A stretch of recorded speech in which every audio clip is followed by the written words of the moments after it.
Madhabahuni si mahali pa kwenda kupokea, ni mahali pa kufanya nini? Pa kupeleka. Mara mbili nimeulizwa na watu, hivi ukitafsiri unapaswa kulipwa shilingi ngapi kwa wiki nzima? Tena walikuja vizuri. Mtu anakuambia umeacha mke wako, watoto, yani umeacha familia, umeliacha kanisa, umenisaidia huduma for 7 days, 5 days. How much is worthy? Namshukuru Mungu sana. Hiyo mitihani nimeishinda. Mmoja wao nilimwambia mimi sina bei katika hao wawili. Nikamwambia hii kazi nafanya ni ya Mungu. Utanilipa hapa unalipa nini? Unalipa Kiingereza, unalipa upako, unalipa nguvu, unalipa nini? Yani unalipa nini?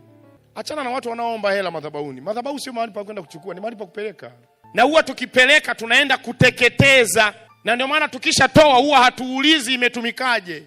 That's none of your business. Umeweka pale milioni 5, achana nayo, ondoka. Ukianza kutafuta kujua how was the milioni 5 used, hujatoa.